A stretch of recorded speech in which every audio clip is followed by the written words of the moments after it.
Paz do Senhor, pessoal. Então, hoje a gente vai para a nossa terceira aula, né, aqui no discipulado.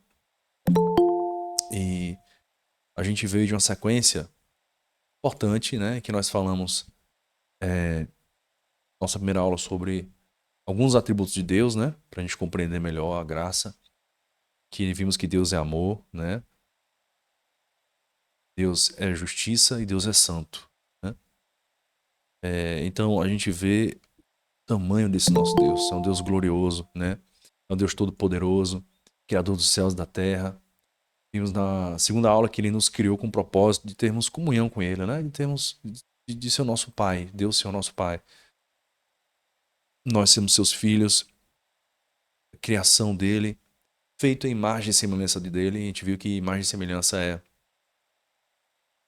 ser como Deus no sentido de que a gente pode se relacionar uns com os outros, com o próprio Deus, que a gente tem raciocínio, né? Que a gente tem vontade,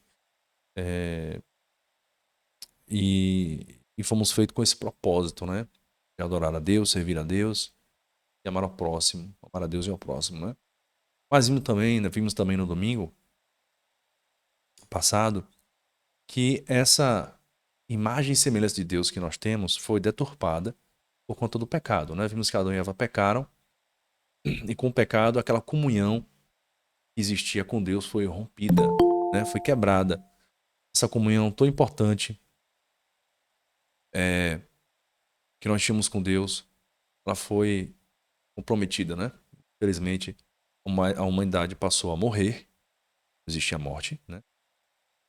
Não só a primeira morte, mas também a segunda morte, que é a condenação eterna. A justa condenação eterna ao inferno. Que um Deus santo, justo e amor deve proporcionar à humanidade, né? Porque ele não pode agir contra a sua própria natureza. A gente viu isso também, né? Deus não pode agir com injustiça e não pode ir contra a santidade dele, enfim, é uma série de coisas. E a gente viu também que tem um grande dilema. Como é que pode? Deus fala na sua palavra que é aquele que condena o justo, né? E inocenta o culpado, quem faz isso é abominável ao Senhor. Deus odeia isso, né? Nós vimos essa questão. E aí ficou aquela pergunta, aquele grande dilema. Como é que Deus, sendo amor, justiça e santidade, como é que esse Deus pode perdoar um pecador que está justamente condenado e sentenciado, né, à condenação eterna? Como é que Deus pode fazer isso? Por meio de que ele pode fazer isso? E viu que ele não pode simplesmente, sem nenhuma contrapartida, perdoar os meus pecados ou os seus pecados, ou de quem quer que seja, né? Todo ato de injustiça, todo ato de pecado tem que ser punido, certo? Viu isso?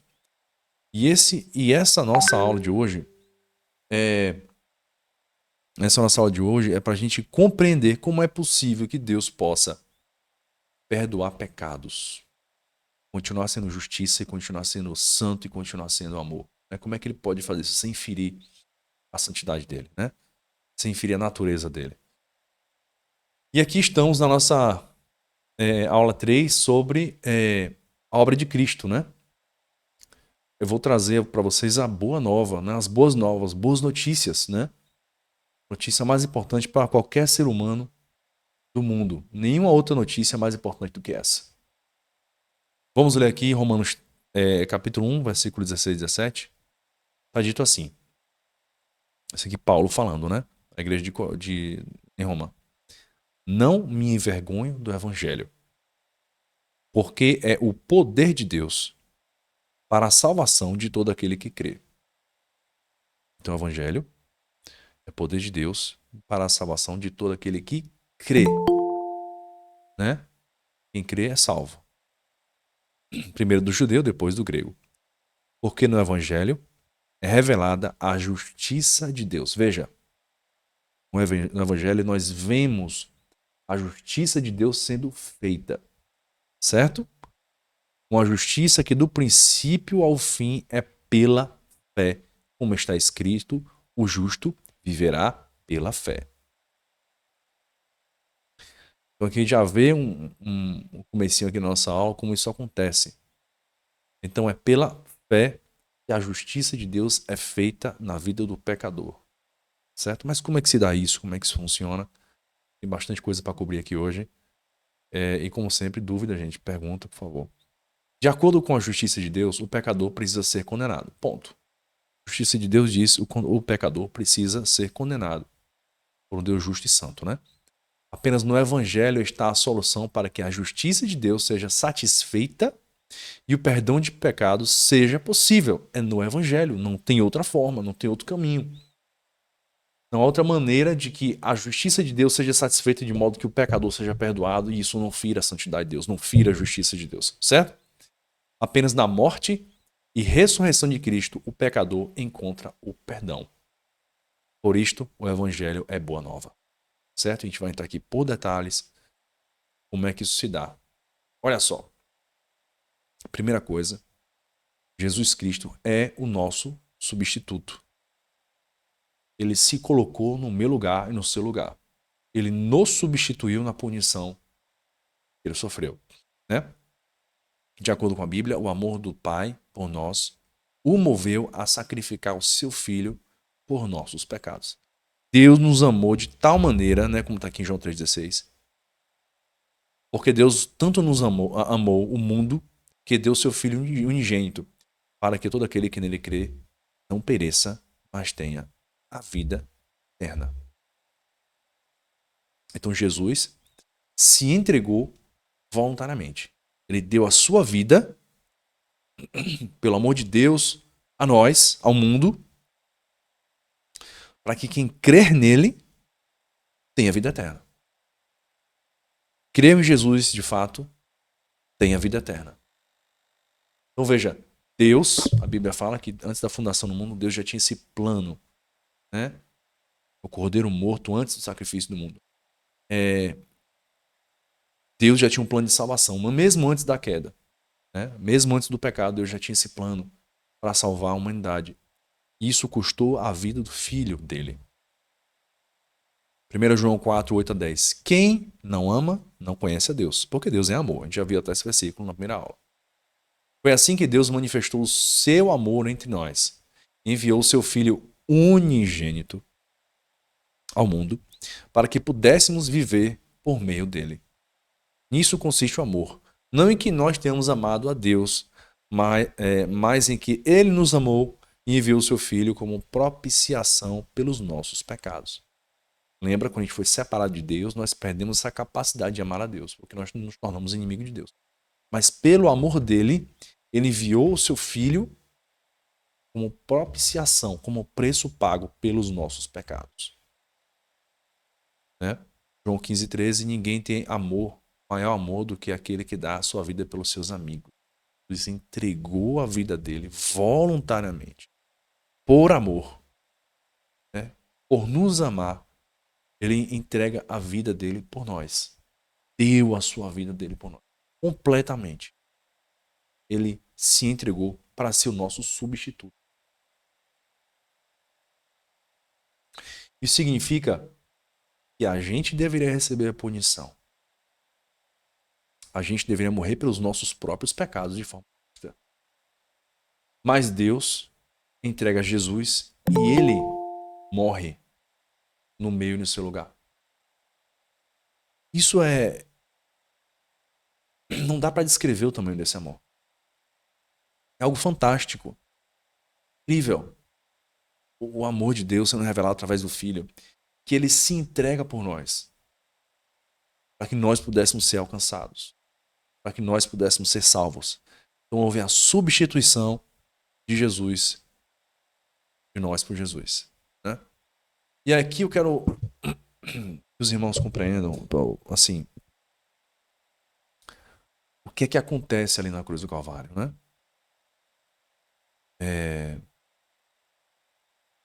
Veja só, a cruz era um lugar de dor física terrível. Terrível. Um dia desse o pastor colocou no culto, né? Um trecho do filme sobre a paixão de Cristo, né?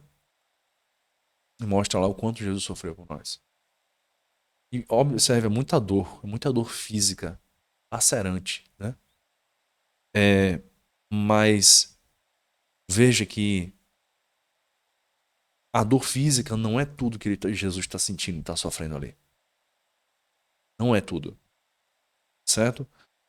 No momento antes da cruz, Jesus estava orando no Getsemane e falando com Deus: Senhor, passe de mim esse cálice, mas que não seja feita a minha vontade, mas a sua vontade. Jesus fala isso 3 vezes. Né? E cálice na Bíblia, a gente vai ver em várias passagens, como Jeremias, Isaías também, se não me engano, que cálice remete à ira de Deus. Em Jeremias, Deus diz que vai fazer com que as nações tomem do cálice da ira de Deus. Porque as nações estavam com idolatria, pecando contra Deus, né? Fazendo uma série de coisas odiosas, né? Então, o que Jesus não quer tomar é o cálice da ira de Deus. Ele não quer tomar esse cálice, apesar de ele dizer, Senhor, não faça a minha vontade, mas a sua vontade, porque ao tomar o cálice da ira de Deus, Jesus estaria, naquele momento, tendo a presença favorável do Pai sendo afastada dele. A presença favorável de Deus é afastada de Jesus. Porque naquele momento, Jesus está se tornando maldição no nosso lugar. Deixa eu ver mais na frente. Então Jesus não quer ficar separado do Pai. Se a Trindade viveu sempre o amor perfeito, Pai no Filho, Filho com o Espírito e o Espírito com o Pai, né? Se eles sempre viveram esse amor perfeito entre eles, que nada jamais abalou esse relacionamento, né, da Trindade eternamente. Aí agora ele se vê numa situação que Deus planejou, que ele voluntariamente se entregou, que ele precisa dar a sua vida, e não é só dar a vida, mas ele precisa ter esse momento em que ele é separado da presença favorável de Deus. Então veja, Jesus está sentindo uma dor física enorme, Jesus está ali na cruz do Calvário, sofrendo com as chicoteadas que ele tomou, sofrendo com a coroa de espinhos que foi colocada na cabeça dele, sofrendo com os pregos que foram pregados nas mãos dele, nos pés dele, certo? E está ali sofrendo uma dor terrível, de uma execução terrível, que era realizada pelo Império Romano, a criminosos perigosíssimos, né? Sentença máxima, morte de cruz. Então ali está Jesus, sofrendo uma dor física terrível, e a gente pode ver com isso o quanto a humanidade era inimiga de Deus. É inimiga de Deus. Por quê? Porque a criação matou e executou o próprio Deus Filho. Isso é a prova clara de que a humanidade é inimiga de Deus. Não quer saber de Deus. Quando a própria criação executa e mata o Filho de Deus. Certo? Então veja, a cruz naquele momento vai mostrar que aquela penalidade era nossa, a cruz era nossa, era para eu e você estarmos naquela cruz, naquele lugar. Né? Era para a gente estar ali recebendo a punição justa dos nossos pecados, mas era necessário que o Filho de Deus morresse. Não seria um anjo, não seria uma pessoa comum, não seria um outro ser aí no universo, se existir, mas teria que ser o Filho de Deus, o Deus Filho, que teria que morrer no nosso lugar, certo? Então veja, a maior dor que Jesus está sentindo naquele momento não é somente a dor física, mas a maior dor que ele está sentindo ali na cruz do Calvário é a separação do Deus Filho com o Deus Pai. Mas por que, irmão Gabriel, Deus faria isso? Por que Deus se separaria? Por que isso aconteceria? Porque na hora que ele está na cruz do Calvário, gente, ele está recebendo nele todos os meus pecados e todos os seus pecados e todos os pecados das pessoas que creem nele. Jesus jamais pecou, certo, gente? Jesus não é pecador. Jesus nunca cometeu um simples ato, pensamento ou jamais coisa do tipo em relação ao pecado. Certo? Ele não poderia morrer. Não poderia morrer. Mas ele aceita a proposta de salvação e recebe nele todos os nossos pecados. Os meus pecados e os seus pecados. Certo? De modo que agora ele passa a ser maldito. Ele passa a ser maldição. Lembra? Diante de Deus, o mal não pode parar. Portanto, como Jesus está ali recebendo, né, sendo foco ali, recebendo todos os pecados e se tornando maldito, a presença de Deus se afasta porque ele é santo. Santo, santo, santo é o nosso Senhor. E o que acontece, gente? Como é que Deus pode perdoar pecados? Como é que Deus pode me perdoar e perdoar você? Pelo simples fato de que Jesus recebeu a punição e a ira de Deus naquele dia, naquele momento da história da humanidade, no momento mais importante da história da humanidade, em que Jesus está recebendo nele a punição dos nossos pecados. Deus está afligindo o seu filho e derramando sobre ele a ira dele mesmo, sobre o Filho de Deus, sobre Jesus Cristo, para que os nossos pecados fossem punidos em Jesus. Dessa forma, a justiça de Deus foi satisfeita. Por isso, a luz do sol é apagada do meio-dia às 3 horas da tarde. Por isso, houve terremoto. Por isso, os poderes do céu se abalaram ali. Porque Deus está derramando a sua ira terrível contra o Filho de Deus, contra Jesus Cristo de Nazaré, em que os seus pecados e os meus pecados estavam lá, nele. E aí então, depois de receber toda a punição minha e sua, que nós é que deveríamos ter recebido, mas ele por amor se entregou. Depois de receber toda a consequência dos nossos pecados, ele, o Filho de Deus, o Cordeiro de Deus, depois que ele recebeu toda a punição dos nossos pecados,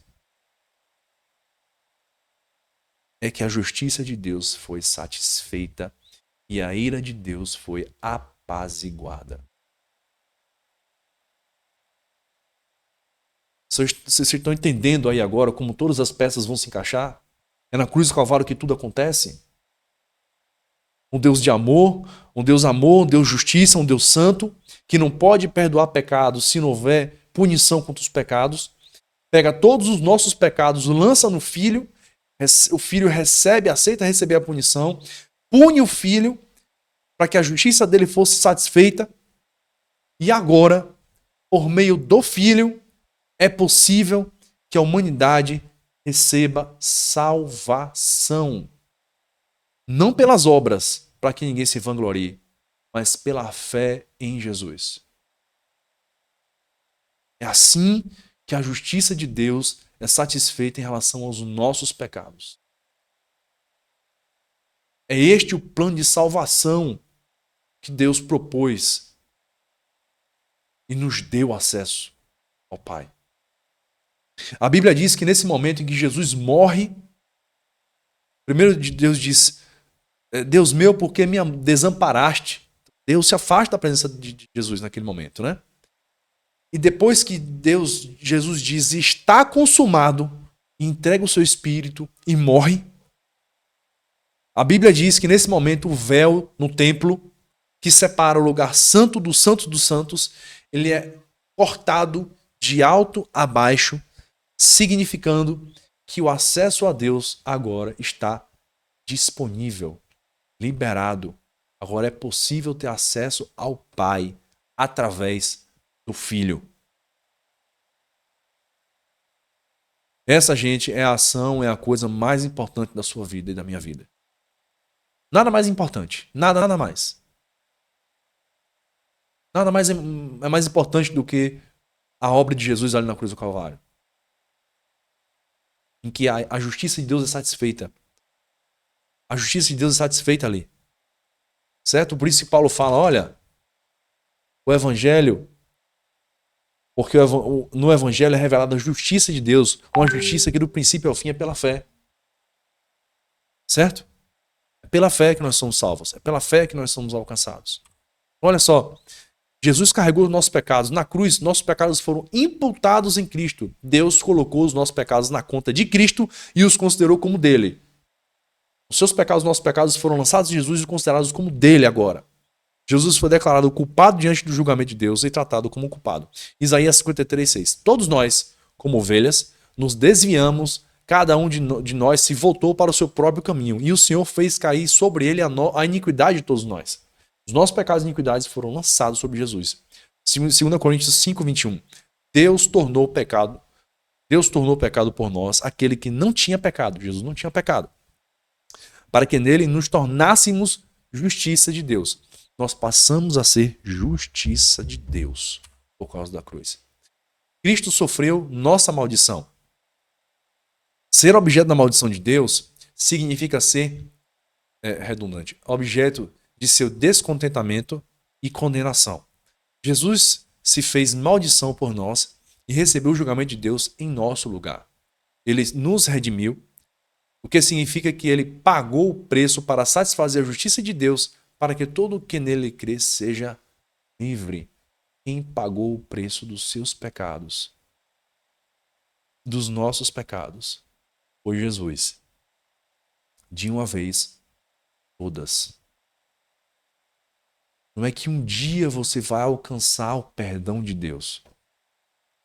Se você verdadeiramente se arrependeu dos seus pecados, se converteu dos seus maus caminhos e creu em Jesus como sendo o único, suficiente Senhor e Salvador da sua vida, todos os seus pecados foram perdoados. Todos os seus pecados do passado, do presente e do futuro. Todos.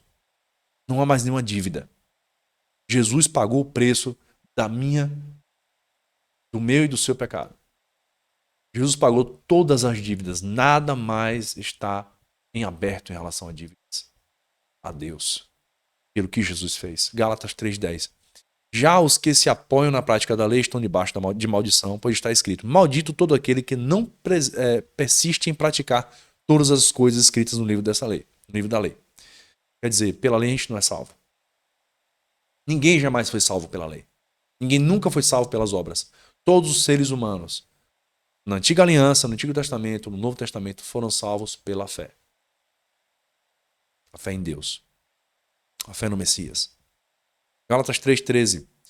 Cristo nos redimiu da maldição da lei, quando se tornou maldição em nosso lugar, pois está escrito: maldito todo aquele que for pendurado no madeiro. Ele se fez maldição por nós. Glórias a Deus por isso. Porque se não fosse filho de Deus, se ele não tivesse submetido a isso, nós não estaríamos aqui. Nós não teríamos sido salvos. Nossa condenação é justa e certa. Não sei se vocês estão entendendo, gente, mas Jesus, antes de encarnar e virar um bebê, vivia na glória eterna. O Pai, vivendo soberanamente ali, acima de tudo e todos. Deus Filho. E ele aceita se tornar homem, não é nem anjo. Ele se aceita se tornar homem, bebê. E vive aqui entre nós. E não somente isso. Ele aceita se tornar maldição em nosso lugar. Maldito por nós. Pendurado na cruz. Ele não precisava fazer isso. Ele poderia simplesmente nos condenar. E acabou. Mas o seu amor é tão grande. O seu amor é tão maravilhoso. Indescritível. Não dá para se medir. Que ele simplesmente passou por tudo isso por amor a nós. Para que nós pudéssemos ser salvos e alcançados. Para que a gente voltasse a ter comunhão com Deus. Para que a gente voltasse a ser amigo de Deus. Filhos de Deus. Porque sem Jesus não éramos filhos de Deus. A Bíblia fala que nós éramos filhos da ira. Filhos do diabo. Mais uma vez nascidos de novo do Espírito, nós agora somos filhos de Deus, não mais filhos do diabo, não mais filhos da ira. Cristo foi desamparado por Deus em nosso lugar, como a gente falou agora há pouco. Uma das maiores e terríveis consequências do pecado é ser separado de Deus, Isaías 59:2. Mas as suas maldades separam vocês do seu Deus. Os seus pecados esconderam de vocês o rosto dele, e por isso ele não os ouvirá. Gente, Jesus aceitou momentaneamente ser separado de Deus, porque ele foi feito pecado. Deus Filho aceitou se tornar pecado por nós. Esse é um amor que não tem fim. Não tem fim. Para nos salvar da separação eterna, Cristo carregou nossos pecados no Calvário e foi abandonado por Deus em nosso lugar. Mateus 27:46. Por volta das 3 da tarde, Jesus bradou em alta voz: Eloi, Eloi, lama sabachthani. Que significa: meu Deus, por que me abandonaste? Deus abandona Cristo naquele momento. Cristo sofreu a ira de Deus por nós. A Bíblia nos ensina que Deus se ira com um homem por causa da sua maldade implacável. Salmo 7:11. Deus é um juiz justo, Deus que se manifesta cada dia o seu furor.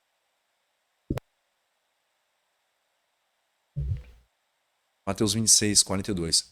E retirou-se outra vez para orar. Meu Pai, se não for possível afastar de mim este cálice, sem que eu beba, faça-se a tua. Isaías 53:4-5. Certamente ele tomou sobre si as nossas enfermidades, sobre si levou as nossas doenças. Contudo, nós o consideramos castigado por Deus atingido e afligido. Mas ele foi traspassado por causa das nossas transgressões, foi esmagado por causa das nossas iniquidades. O castigo que nos traz a paz estava sobre ele, pelas suas feridas fomos curados. Isso aqui é uma profecia de 600 anos antes de Jesus nascer. O profeta mencionou sobre o que aconteceria com o Messias. E ele se fez afligido de Deus, sofreu punição, sofreu a consequência dos nossos pecados, por amor a nós. E porque ele sofreu, nós agora somos livres, curados. Temos paz com Deus. Paz com Deus. Nós que éramos inimigos de Deus, éramos separados de Deus, objetos da ira de Deus, da sua santa ira. Agora nós temos paz com Deus. Voltamos a ser filhos de Deus, com comunhão com Deus, através de Jesus Cristo e nenhum outro. Nenhum outro. E nenhum outro nome há entre os homens.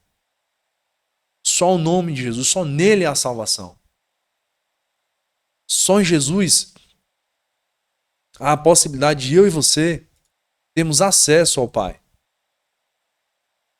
Nenhum outro nome, Buda, Maomé, nenhuma outra religião, não é possível homem ser salvo de outra forma, senão exclusivamente, unicamente pelo nome de Jesus. Porque foi ele que sofreu a ira de Deus. Se uma nação chamada Israel cometeu tantos pecados ao ponto de, em Jerusalém, a cidade ser atacada e cercada pela nação babilônica, de ficar semanas e meses sem alimento, sem poder colher ou comprar nada, ou fazer nada, porque a cidade estava cercada. E a ira de Deus fez com que esses homens e mulheres passassem fome, até comer seus próprios filhos. Tamanha era a fome.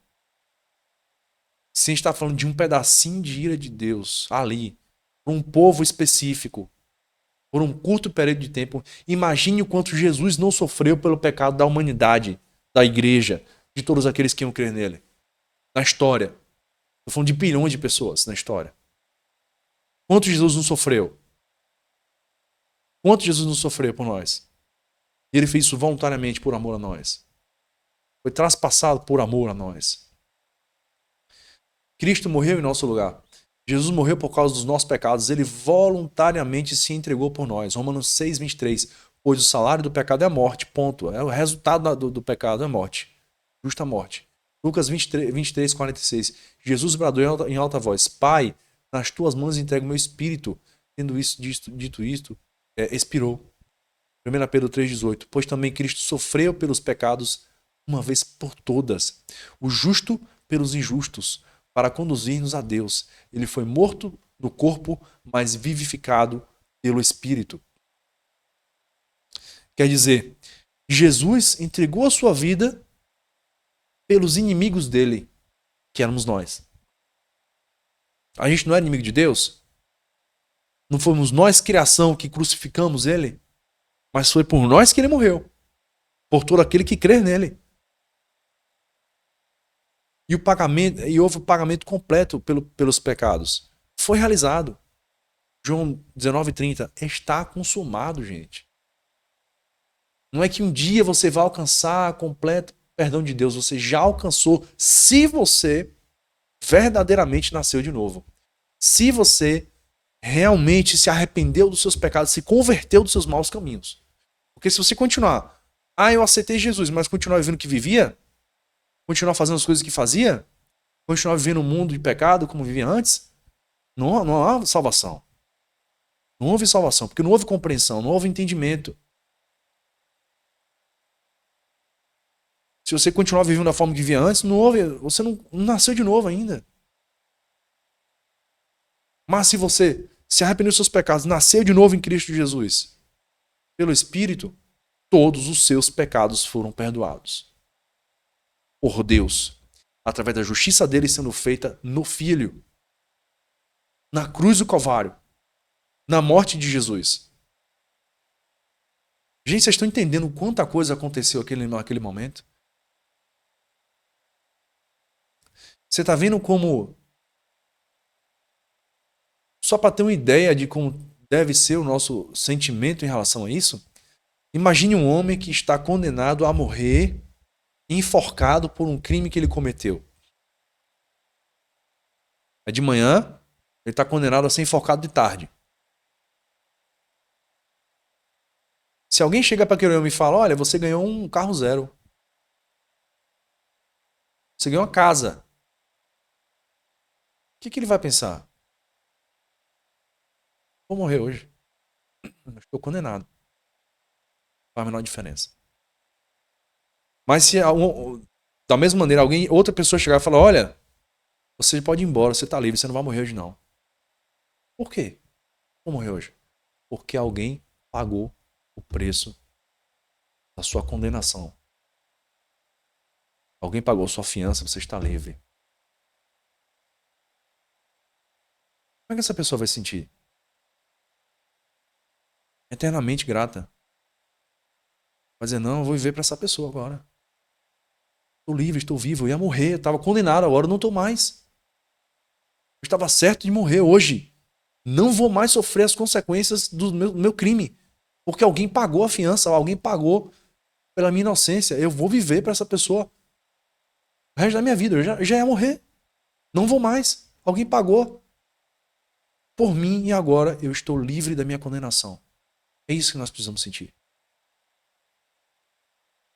É isso que a gente precisa compreender. Nós estamos certos da condenação eterna, justa de Deus, de ir para o inferno e acabou.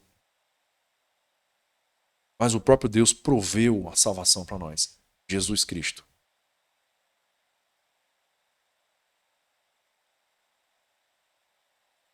Isso é grandioso.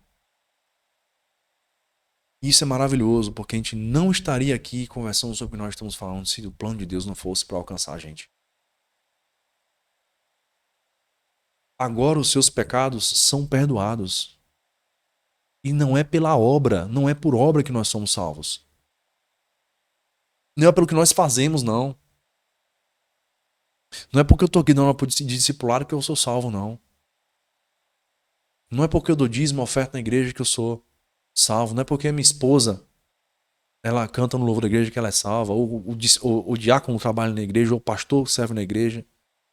Não é por isso, não. Não é porque da cesta básica. Não é porque faz missão. Ninguém é salvo por obra, gente. Nós somos salvos pela fé em Cristo Jesus. É por isso que nós somos salvos, porque cremos que Ele morreu na cruz por nós e morreu em nosso lugar. É através dessa fé que é possível que a pessoa seja salva. Não é por obra nenhuma, não.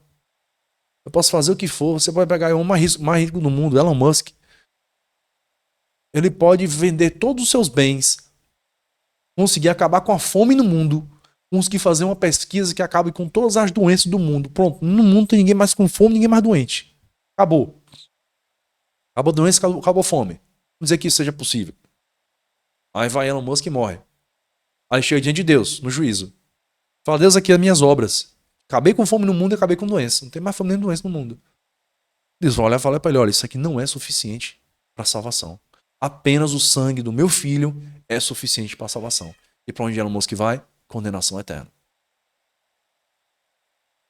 Agora há uma grande diferença. Porque o homem e a mulher salva, que alcançou, né, que creu em Jesus, que foi salvo, a essência, essa pessoa transformada, nascida de novo, nascida do Espírito, e agora as obras vão ser diferentes. As obras vão acompanhar a fé do crente, do nascido de novo. Senão não existe arrependimento, de fato não existe conversão, não existe nada. A pessoa que nasce de novo, ela se converteu dos seus maus caminhos e agora vai andar no caminho do Senhor, fazendo as obras que o Senhor quer que essa pessoa faça. Por isso não existe ser crente de conversa de boca, não. Você pode se vestir como crente, falar com o crente, evangeliquez. Você pode botar a Bíblia debaixo do braço e não ter sido salvo. A salvação ela acontece de dentro para fora. Nós somos transformados pelo poder de Deus e a nossa vida também é transformada, gente. Isso é importante compreender. Então, veja o preço altíssimo que Jesus pagou por nós. Então, nós somos salvos pela fé. Assim como o ladrão que estava à direita de Jesus na cruz, o ladrão da cruz, do lado direito, ele declarou que Jesus era inocente. Não havia culpa em Jesus. Falou, pediu a Jesus para ser salvo, né? Jesus falou, ainda hoje estará comigo no paraíso. Então aquele homem foi salvo pela fé. Não fez obra nenhuma. O que ele homem fez? Aquele homem morreu no mesmo dia que Jesus morreu. Não deu para ele sair para fazer uma boa obra. Foi pela fé que ele e todos os homens e mulheres do mundo que foram alcançados e salvos, creram em Jesus, foram salvos pela fé. Salvos pela fé. Mas você pode me perguntar, irmão Gabriel, e como é que eu sei que isso é fato, que Jesus morreu por nós? E que o sacrifício dele foi aceito por Deus, foi suficiente. Está aqui, ó. A ressurreição. Jesus morreu na sexta-feira, à tarde, às 3 horas, né? Ele morre ali. E aí os discípulos têm que levar ele ligeiro para o túmulo. O corpo de Cristo é deixado lá no túmulo. E a pedra é ser fechada e selada, porque no pôr do sol ia iniciar a Páscoa e ninguém poderia se contaminar e tocar no corpo de uma pessoa morta, né? Passa-se sexta-noite, passa sábado o dia todo, domingo de manhã, acabou o sábado. Maria vai ver, buscar o corpo de Jesus, né? Para embalsamar ele, cuidar do corpo. E ao chegar lá, elas se deparam com um anjo. A pedra foi rolada, né? A pedra que fechava ali o túmulo foi removida. Ela fala com o anjo, que na verdade a pessoa que era o jardineiro, fala, onde é que está o corpo do meu senhor? Fala, não busquem entre os mortos quem vive está. Ela entra e não tem corpo lá. Eu não me lembro exatamente se ela entra, mas eu sei que Pedro e João entram lá. E o corpo de Jesus não está no túmulo. O corpo de Jesus não está lá dentro mais. Pedro vê a faixa que cobria a cabeça de Jesus dobrada. Tanto. Isso significa que Jesus morreu, mas ele ressuscitou em vitória. Porque se a ressurreição não tivesse acontecido, nossa fé seria vã. 2 Coríntios 15, 14. E se Cristo não ressuscitou, é inútil a nossa pregação, como também é inútil a fé que vocês têm. A boa nova que nós pregamos é essa, irmãos. Jesus morreu na cruz do Calvário. E a prova de que o sacrifício dele foi aceito diante de Deus é que ao terceiro dia ele ressuscitou. E se ele tivesse continuado morto, seria só mais uma pessoa, mais alguém que queria fundar uma religião. Não, ele morreu e ao terceiro dia ressuscitou e foi visto por 500 discípulos ao longo do período que ele estava aqui ressurreto na terra. Certo? Essa ressurreição é prova que Jesus é filho de Deus. João 2, 18 e 19. Então os judeus lhe perguntaram: que sinal milagroso o Senhor pode mostrar-nos como prova da sua autoridade para fazer tudo isso? Jesus lhe respondeu: destruam este templo e eu o levantarei em 3 dias. Naquele momento eles estavam ali em frente ao templo mesmo, né? O templo de fato. Mas Jesus não estava falando do templo, não. Jesus estava falando do corpo dele. Destruam esse templo que eu o levantarei em 3 dias. Fazendo menção da morte e ressurreição na cruz.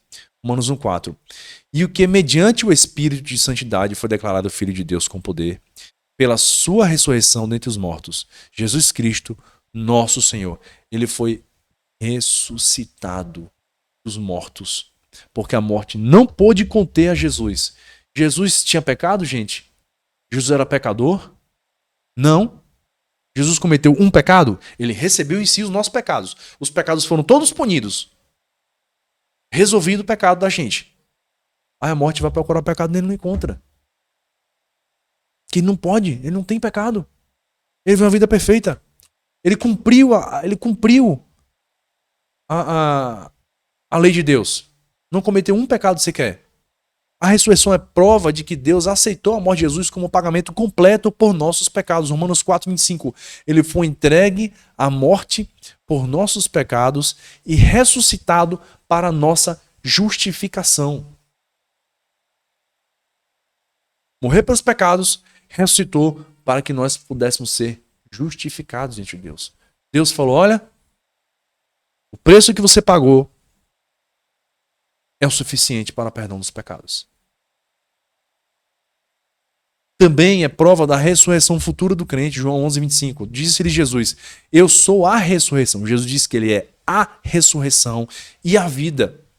Aquele que crê em mim, ainda que morra, viverá. Se Jesus não vier à nossa geração e todos nós morrermos a primeira morte, a Bíblia chama de dormir, né? Dormirmos no Senhor. Nós certamente não vamos viver a segunda morte, a condenação eterna. É isso que o texto está falando. Vamos viver para sempre com o Senhor. A ressurreição é prova de que o mundo tem um Senhor e juiz. Filipenses 2, 9 e 10. Por isso Deus o exaltou à mais alta posição e lhe deu o nome que está acima de todo nome, para que ao nome de Jesus se dobre todo o joelho nos céus, na terra e debaixo da terra. Todas as línguas. Toda língua terá que confessar que Jesus é Deus, é Senhor. Atos 17:30, no passado Deus não levou em conta essa ignorância, mas agora ordena que todos, em todos os lugares, se arrependam, pois estabeleceu um dia em que há de julgar o mundo com justiça por meio do homem que designou, e deu provas disso a todos, ressuscitando-o dentre os mortos. Então Deus chama, através da sua igreja, o mundo para se arrepender dos seus pecados. E nos provou que vai julgar o mundo com justiça. Nos provou isso como? Com a ressurreição de Jesus. Certo, gente? Até aí. Se tiver alguma dúvida, por favor, pergunte, certo? Mas veja quanta coisa o Senhor fez por nós. Veja quantas coisas maravilhosas o Senhor fez por nós. Né? Olha só como a obra da cruz do Calvário é tudo pra gente. Gente, é na obra da cruz do Calvário que está o centro da Bíblia. Jesus é o centro da Bíblia. O que importa é Jesus. No final das contas. No final de tudo, não vai importar o quanto dinheiro você fez, quanto empreendimento você fez, não vai importar quantos títulos você conseguiu, quão feliz você viveu segundo os padrões do mundo, não. O que vai importar é Jesus na nossa vida. Jesus em nós. É isso que importa no final das contas. Nós podemos perder tudo, só nós não podemos perder Cristo Jesus. Ele é a pessoa mais importante da nossa existência. Então, o que Jesus fez na cruz do Calvário, gente, foi Salmo 85:10. A misericórdia e a verdade se encontraram, a justiça e a paz se beijaram. Ali na cruz do Calvário, ocorreu exatamente a justiça de Deus sendo realizada contra os nossos pecados e houve a pacificação. Foi pacificado. Ali, Deus perdoa pecados. Ali na cruz do Calvário, Deus perdoou pecados. Deus pôde continuar sendo Deus, justiça, amor e santidade e poder me perdoar e perdoar você. Só pela cruz isso foi possível. Só por Jesus Cristo isso foi possível. Romanos 5:1. Sendo, pois, justificados pela fé, temos paz com Deus por nosso Senhor Jesus Cristo. Justificados, gente, significa que antes éramos ímpios, condenados, justamente criminosos, e pela fé nós fomos feitos justos, justificados, né? É como se você fosse, é só uma comparação, uma ilustração simples, mas é como se você tivesse que faltar no trabalho porque estava doente. Você ficou doente, não pôde trabalhar. Enquanto você não chegar na empresa e apresentar um atestado médico de que você faltou porque você estava de fato doente, você está injustificado. Está faltante naquele dia. Você faltou. Mas você chegou e entregou o atestado. Olha, eu estava doente, eu estava com febre, não podia trabalhar. Está aqui o atestado. O que o pessoal vai falar no RH da empresa? Está justificado então. Você estava doente. Ótimo. Você não tem pendência nenhuma com a gente. Com Deus, obviamente que numa escala muito maior, nós éramos condenados. Estávamos justamente direcionados ao inferno. E aí, cremos em Jesus como Senhor e Salvador. Tivemos a nossa vida transformada, né? Não somos mais pecadores condenados, nós somos pecadores remidos. E aí, quando Deus olha pra gente, ele vê o Filho Jesus. Nós estamos justificados, feitos inocentes diante de Deus. É isso que o texto está falando. Justificados pela fé, não é pelas obras. Pela fé, nós somos justificados. Romanos 8:1. Portanto, agora, nenhuma condenação há para os que estão em Cristo Jesus. Para os que não estão em Cristo Jesus, a condenação está acontecendo. Eles precisam ouvir o Evangelho para serem salvos, assim como eu ouvi e você ouviu. Mas para os que estão em Jesus, não há mais nenhuma condenação. Não está mais condenado. Que não andam segundo a carne, mas segundo o Espírito. Nós não andamos mais segundo a carne, mas andamos segundo o Espírito. Gente, não tem mais condenação para mim e você. Não somos mais condenados. Acabou. O preço que tinha que ser pago foi pago pelo Filho de Deus. João 14:6. Disse-lhe Jesus: Eu sou o caminho e a verdade e a vida. Ninguém vem ao Pai senão por mim. Qual é o caminho, gente? Jesus. Não existe outro caminho. Quem é a verdade, gente? Jesus. Nenhuma outra religião é a verdade. Quem é a vida, gente? Jesus. O resto é morte. O resto é cultura da morte. Enganação do diabo. Porque ninguém vai ao Pai. Não tem outra forma, senão através dele. Porque foi ele, nenhum outro, que recebeu a punição do meu pecado, dos seus pecados. Foi ele, não outro, que morreu por mim e por você. Foi Jesus e mais ninguém que fez com que o nosso acesso a Deus pudesse ser restabelecido. Só nele. Só através de Jesus. Por isso devemos a nossa existência a ele eternamente. Por isso nós levantamos nossas mãos na igreja, por isso nós adoramos ele em casa, por isso nós andamos retamente, por isso nós caminhamos para Ele, com Ele, para a eternidade. É por causa dele. Atos 4:12. E em outro há salvação. E em nenhum outro há salvação. Porque também debaixo do céu nenhum outro nome há, dado entre os homens, pelo qual devamos ser salvos. Nenhum outro nome. Nenhum outro nome. Jesus. Jesus Cristo. 1 Timóteo 2:5. Porque há um só Deus e um só mediador entre Deus e os homens, Jesus Cristo, homem. Só há um Deus e um só mediador. Acabou. Aqui estamos nós, aqui está Deus. E no meio, Jesus, mediador entre Deus e os homens. Ninguém é salvo senão por ele. Ninguém é salvo senão através dele. Veja, Deus nos amou de tal maneira. Tão grande foi o amor de Deus. Ele entregou seu único filho. Mim e por você. Ele entregou a pessoa da Trindade, Deus Filho, para morrer por mim e por você.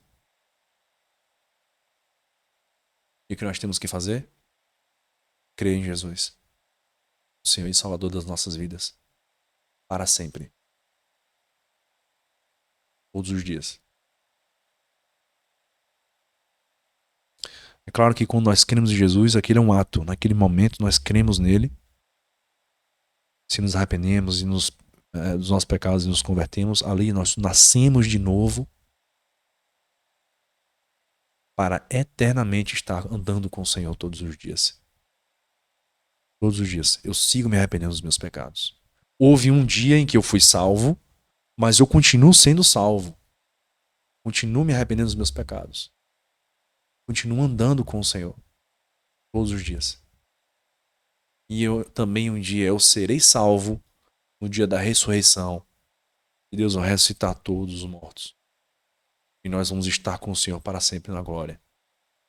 Então fomos salvos, continuamos sendo salvos e seremos salvos. Por quem, gente? Através de quem? Pelo nome de quem? Pelo poder de quem? Jesus Cristo e mais ninguém. Certo? Então, o que é que a gente tem que fazer? O que eu vim falando aqui. Arrependimento. O que é se arrepender, irmão Gabriel? É dizer, eu me arrependo porque eu sou pecador. Não quero mais viver a vida que eu estava vivendo. Eu vou interromper uma série de coisas que desonram o nome do Senhor. Agora. Eu vou interromper. Se eu vivia desonestamente, eu não vou mais viver desonestamente. Se eu vivia mentindo, eu não vou mais mentir, andar em mentira. Se eu vivia em corrupção, se eu vivia em fornicação, quer dizer, tendo um relacionamento sexual antes do casamento, eu não vou mais fazer isso. Se eu vivia embriagando, eu não vou mais fazer isso. Todas as obras da morte, eu não vou mais fazer. Não vou mais. Eu não quero mais viver isso. Isso é arrependimento. Porque é enxergar que sou pecador e eu não quero mais viver as obras do mundo. Certo? Existem algumas coisas que levam tempo, é um processo, mas naquela decisão eu já abro mão de 1 milhão de coisas para a glória de Deus.